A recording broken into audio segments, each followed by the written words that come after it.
I don't know, this has kind of been gnawing at me for a while, I think technically going back to Kingdom Hearts 3's release in 2019. Happy 7 years, by the way. Ironically, despite the title, I don't intend for this to be a big long video, more so a little offshoot project while I work on something a bit more involved. I just want to talk about world size a little bit, and I don't mean to shame any worlds when I do this. I also want to look forward to a KH4, or, God willing, any other games beyond.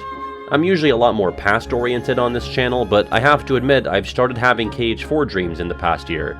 Those dreams where you get your hands on the game and get to play it a little bit, but then all your teeth fall out and you're driving your car backwards without looking. Just me.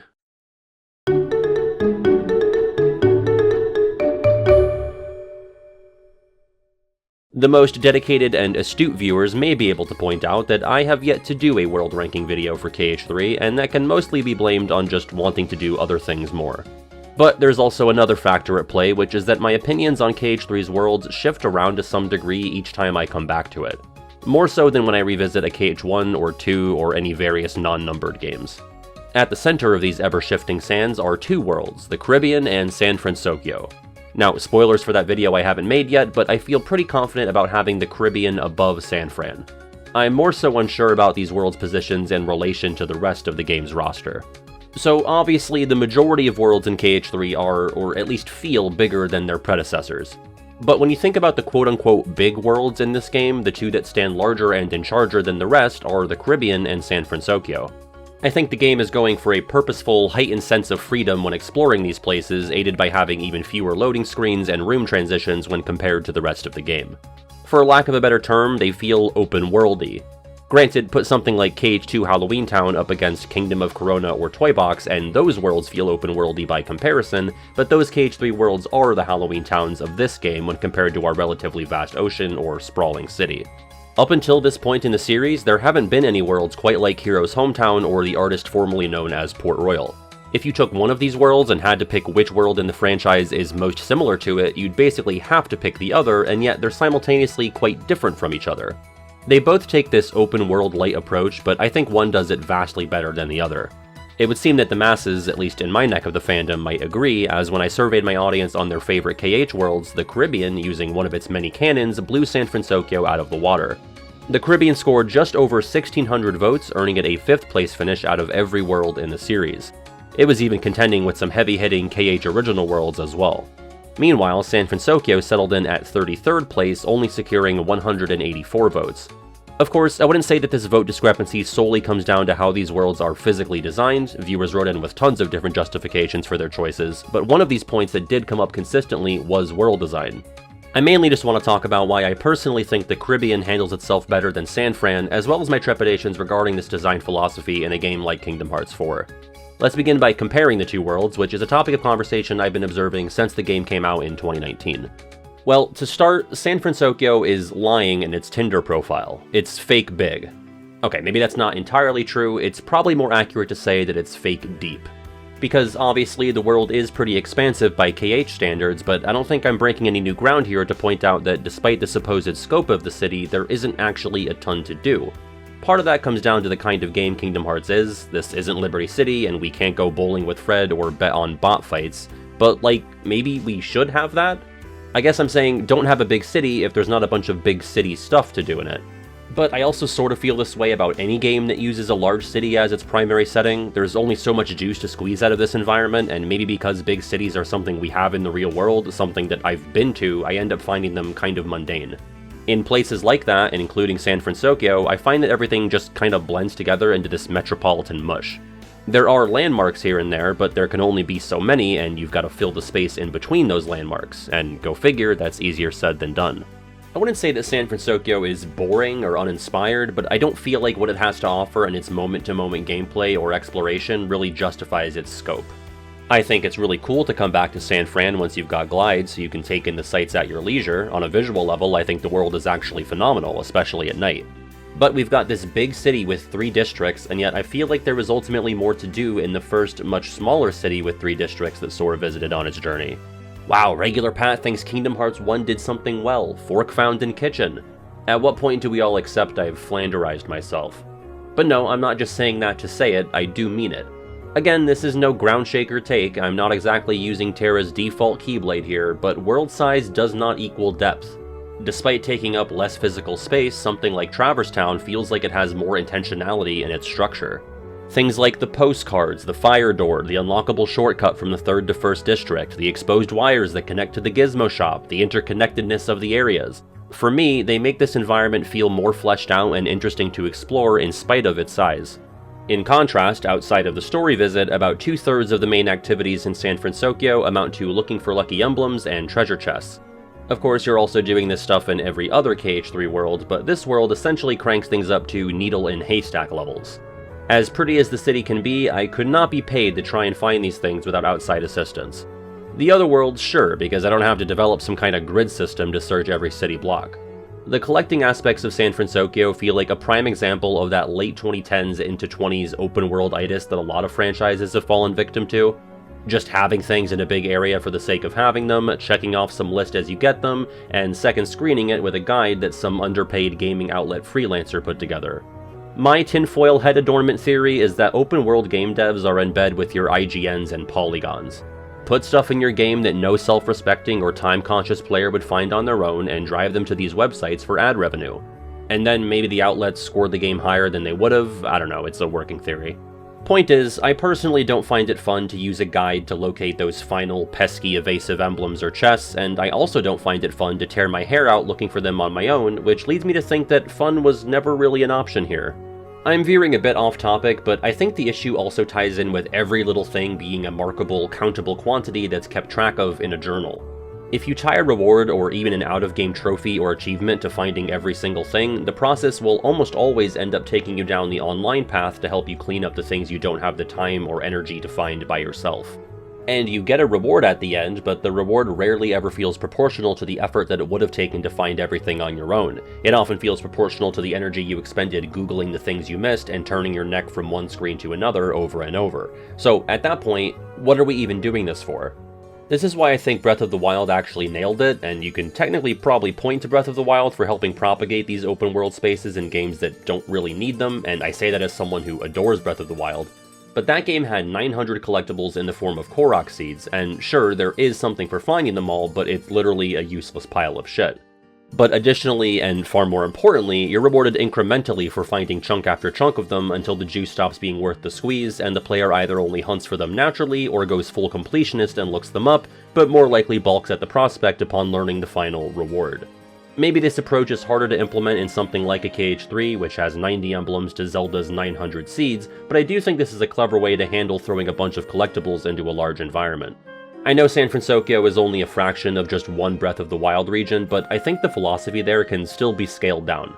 You can absolutely still have a bunch of things to find, but maybe make it so there's one collectible with a more manageable quantity and a definitive reward for finding them all, and something that's a bit more Korok coded where there's a ton of them accompanied by the occasional reward, but the true reward is really the satisfaction of finding them at all.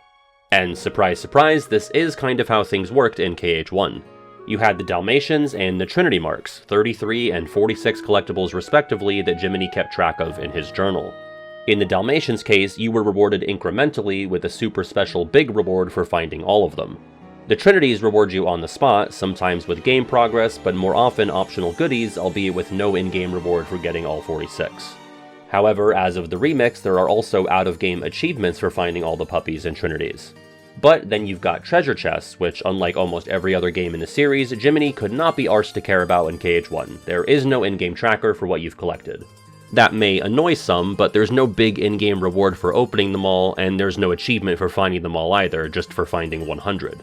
There's, by my count, 234 chests in the game, so you're not even required to find half of them to get the platinum, or whatever they hand out on Xbox. I think it's like a Mounds bar or something. But look at that, unless you're truly a freak like me, you'll probably be able to sleep at night without having collected every single treasure chest in KH1. And if you do find more, the reward is both the journey and whatever was contained within. Of course, this approach is unfortunately done away with in the games that followed, as Jiminy now takes a keen interest in all of your findings, the nosy little bug. All this to say, this perspective on collectibles and completion does not play nicely with the open world angle taken by one, but arguably two of KH3's 7 quote-unquote full-sized worlds. Anyway, I wasn't even done bullying San Francisco. Nobody ever warned me about how often my negativity and my attention span would butt heads. Another reason I find the San Fran experience to be overall messy is, oh boy, I finally get to say it, ludonarrative dissonance! There's your free space on your video game essay bingo card. To be fair, the ludonarrative only gets dissonatified if you make it so yourself, but the game makes it pretty easy for you. Outside of the boss fights, the opening bridge battle, and the admittedly fun Flash Tracer minigame, you're given free reign of the entirety of San Francisco during your campaign visit. But it's freedom with strings attached, don't tell Pinocchio. It's like going away to college, but your parents are on the same floor as your dorm room. In our case, our mother and father is one Hiro Hamada, who will be chirping in your ear at every turn. And this chirping is not just for when Sora presses his nose against the invisible barrier of the city limits, no, this also includes helpful and prickly reminders to focus on the task at hand. So the game has plopped us into this new, open environment, one that initially feels quite fresh and exciting compared to what the games have done before, and the player is essentially guilted and nagged for straying from the path of progression. Sora, you're going the wrong way, follow the map marker, etc, etc. The environment we're in and the story/gameplay beats just don't mesh at all. There's this constant pressure to follow instructions that you don't really get in any of the other games' worlds. Go fight Catastrochorus, go find the Dark Cubes, go save the Big Hero 6, and ignore everything else around you because a character will literally chastise you if you engage with anything not on the schedule. Sora, where are you going? Look at the indicator. Wrong way. Head towards the indicator. It makes you wonder why the world segments were structured in the way that they are, considering how incessant the game is that you walk a straight line in an environment that's begging to be zigzagged. San Francisco is ultimately a world that only lets you explore fully undeterred in the post-campaign visit, but as I've already covered, that exploration is a bit hollow in my opinion anyway. And then we've got San Francisco's neighbor in the misty stream, the Caribbean. It's interesting to me how these are the two final Disney worlds that the player is presented with considering their structures. Canonically and/or by battle level, you're meant to do the Caribbean first and San Francisco right after. I do feel like spacing these out so that one takes place in the earlier Gummy area would have made the quality disparity a bit less obvious. Not to suggest that these two worlds are going for the exact same thing, but again, they boast this level of openness that you don't get in the more traditionally linear worlds like a Monstropolis or a Corona. Square inch by square inch, I would be surprised if San Fran was actually the second largest world in the game, but it's certainly meant to impart a more dramatic sense of freedom than everything else in the game, barring the Caribbean. San Fran is like a watered-down Grand Theft Auto 4, and the Caribbean is like a watered-down Assassin's Creed 4, emphasis on the water on the latter. So why do I think the Caribbean succeeds where San Francisco fails when it comes to this open-worldy approach? Well, I think the primary strength here is that we're mainly working with islands, which serve as natural breaking points when designing a world like this. The Caribbean just has a wooden leg up on San Fran for being based on media that deals in this kind of environment, because I think it's nearly objectively easier to build a world in this type of setting. And I do want to be explicitly clear that some of this certainly comes down to personal taste. To reiterate, I'm just not often big on these city environments.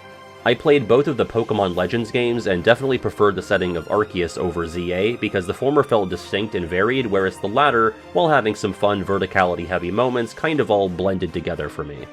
Even though the Caribbean is entirely based on, the Caribbean instead of a smattering of different biomes and climates, it ends up feeling more like the Arceus approach than San Fran's ZA approach, and that can mostly be credited to its island system. The secret to the Caribbean is that it's simultaneously open but contained.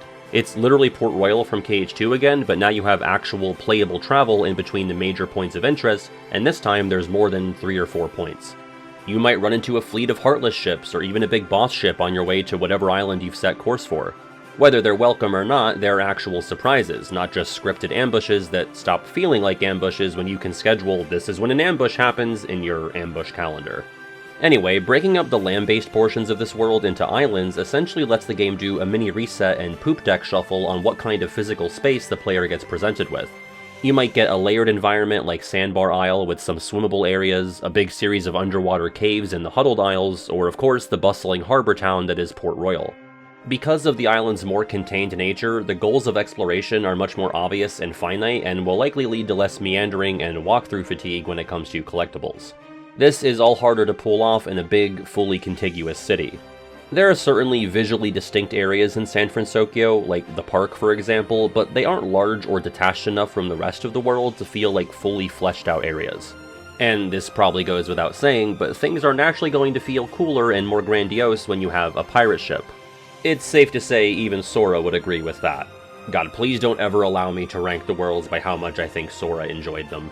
I think San Fran is obviously going for a superhero thing, including how you move around in its space, what with how you can zip around with air stepping or run up buildings, but since these are things you were able to do in every other world, it just doesn't hit as hard. The Caribbean also has this natural advantage of being able to get away with having big empty spaces, which makes the world feel bigger than it really is, makes those points of interest stand out more, and allows for more memorable encounters when traveling from place to place. And despite so much of the world being composed of flat ocean, I don't think many players end up feeling cheated or bored because it helps sell this sense of travel and adventure. The ocean also comes with the added benefit of making lucky emblems and treasure chests much more manageable because you know they're not going to show up in the middle of the water miles out from any point of interest. They're all going to be clustered in or around the landmarks. With San Fran, the whole thing kind of feels like a big ocean. An ocean populated by streets and buildings, but there's no restrictions on what can show up where, leading to a more homogeneous, frustrating experience, at least for me. I should also mention, the Caribbean has a distinct advantage of the act of searching for treasure feeling more harmonious than ever with the world's identity. It's crazy how undissonant my Ludos feel when I'm sailing up to new lands in search of treasure while canonically cosplaying as a pirate. Because you don't really get that in any other world. Usually you do treasure chest cleanup after the world's plot is done because that's just what's left to do. But here it almost feels as if the post-campaign is an extension of the world's story, or at the very least it feels more immersive, like you have a stronger reason than usual for looking for booty. In terms of how you progress through the world, I think the Caribbean avoids the problem San Fran has thanks to two key segments. We still have the typical go from X to Y stuff here, things like saving Jack from the locker, fighting the raging vulture, everything from then until Big Fish. You're kept on a track for all of that. But unlike San Francisco, the Caribbean includes portions that actively encourage exploration, both in the more contained environment of Port Royal by way of the Crab Collection, my beloved, and immediately after throughout the world as a whole by way of making preparations for the confrontation at Shipwreck Cove.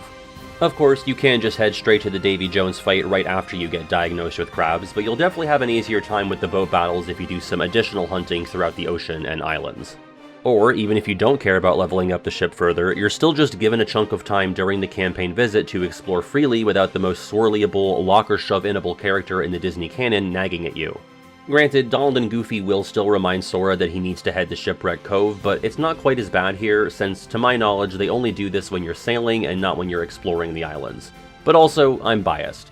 I'm the meme of the lady in the office who thinks Donald and Goofy are so sweet, but then calls Human Resources on Hero for doing the exact same thing. Anyway, it's a good thing that the open-worldy world has at least one segment of the campaign visit that encourages/forces you to explore. I think San Francisco would have been helped a ton by having a segment like this. Maybe you need to find some kind of machine part in each of the districts or something. And Sora's headset has like a hot and cold beeping tracker thingy. No one in your ear yelling at you to do it faster or go a different way. Just a goal with softer edges that doesn't feel as time sensitive. Not a perfect solution, since I still think San Francisco needs like a world design BBL to make it more interesting to explore, but it's a start. And speaking of starts, let's talk about how I think Kingdom Hearts 4 is going to start. Whether or not it's the very first place we control a character in, I think it's safe to assume that Quadratum will be a playable environment early on and is likely to serve as some sort of hub world or base of operations. Given what we've seen of the place about 4 years ago, the most obvious and immediate comparison we can make to a pre-existing Cage world is our good friend San Fran. Suffice to say, given my take on San Fran, this has me feeling a bit apprehensive. If we're going to be spending a good chunk of time in Quadratum, I kinda need it to do a lot better than its predecessor. And by virtue of it likely being a hub world, I would hope the devs know that this needs to be a more engaging environment. Some interiors or varied set pieces could help with that, I think, like a big construction site or a sewer system. I still think a large metropolitan area is a tougher sell, but having some sort of radiant events or side objectives could make things feel more lively and dynamic. Maybe something like Citizens in Peril like in 2018 Spider-Man. I have a feeling these doughy-looking Quadratians probably can't fend for themselves. KH3 actually did something similar to this with the Thebes townsfolk being terrorized by Heartless. Kinda surprising they didn't return to that concept in San Francisco. Also, I know people kinda joke about it, but I do legitimately think that Sora having mundane part-time jobs could be a fun little diversion. Let him make latte art or something, I don't know. But Quadratum aside, we still have to fill out a roster of worlds for this game, and I just really hope these KH4 locations don't skew entirely open-worldy. I'm just hoping that the positive fan reception toward the Caribbean doesn't send a message that this is an ultimately preferred style of designing a world. I say that as someone who really likes the Caribbean, and I don't mind if we have a world like that in KH4, but I still don't want this to be the standard moving forward. Part of me gets a little nervous looking at how there's already been talk about having fewer worlds than 3, with a focus on this increased graphical fidelity like we saw in the Caribbean. I should say, I'm not too worried about it because I don't think the vast majority of potential properties lend themselves particularly well to an open world formula, but some do, and I'm concerned about the fatigue factor. I see Star Wars cited as an example of something that only works with an open world setup, letting you fly between different planets, but I don't really think that's the only way to do it. I've discussed this before, in the context of a Treasure Planet world actually, but you could also do Star Wars by taking a page out of the Port Royal book and just selecting different planets through a map. Maybe you warp there, maybe there's a little playable travel segment, and gosh, I couldn't imagine what that would look like, but I don't think you absolutely need even a Caribbean level of openness to make Star Wars work. But I also say that as a freak who's only seen episodes 4 and 8, so what do I know?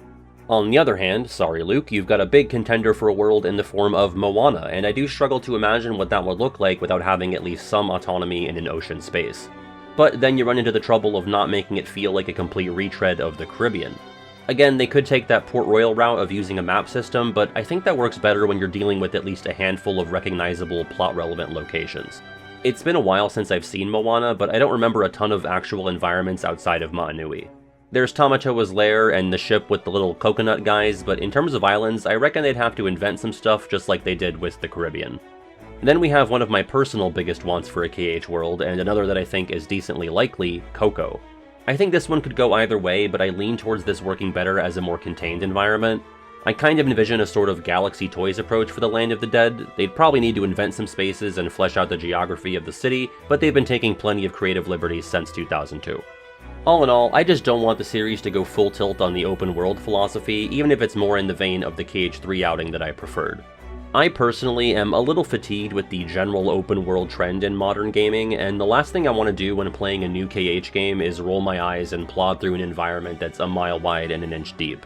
I ultimately have faith that the devs could pull it off, but I don't know, I think there's still so much potential and strength in tighter, more contained level design. Despite the size difference, I think that kind of level might be harder to pull off than something more open because it demands more intentionality. It requires you to envision how a player can and should move through a space instead of just throwing down a bunch of structures, putting some air step triggers on them, and saying go nuts. I guess I'm asking for less freedom? Yeah, I guess that's the message of the video. Please limit how I move throughout your worlds, Nomura and co. Free will is exhausting. I'm ready to return to jumping on mushrooms and navigating the whale innards. But hey, what do you think? I usually don't ask that at the end of videos because it feels a bit engagement baity, but my curiosity is winning out this time. Am I stuck in the past? Should KH4 be like Tears of the Kingdom, and should I just shut the hell up? Let me know. But be nice.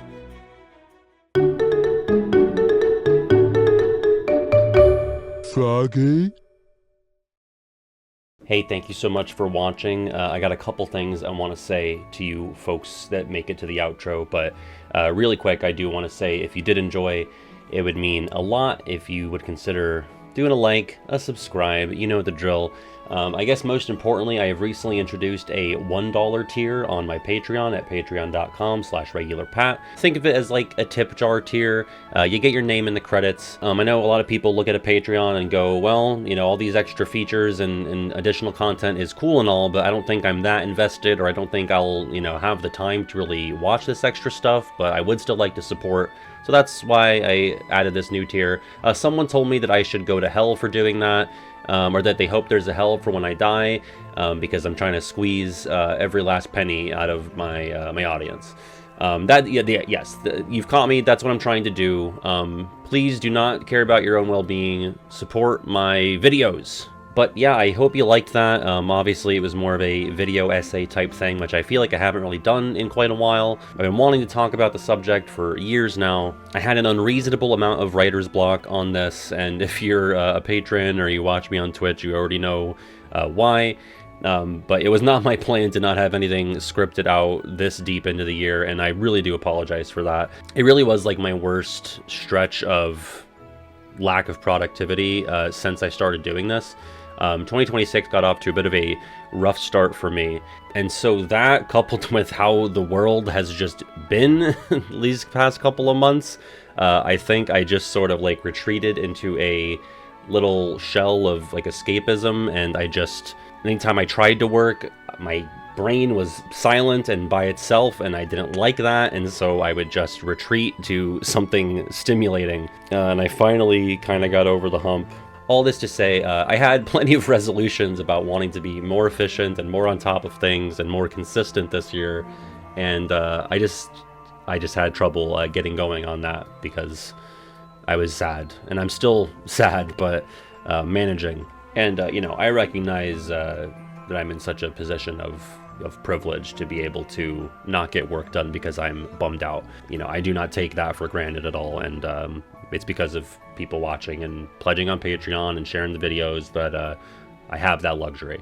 I just wanted to say all of that to let you know that, like, I was not pleased with the lack of true output for the first 2 months of this year, and I'm hoping to be in a more consistent place now.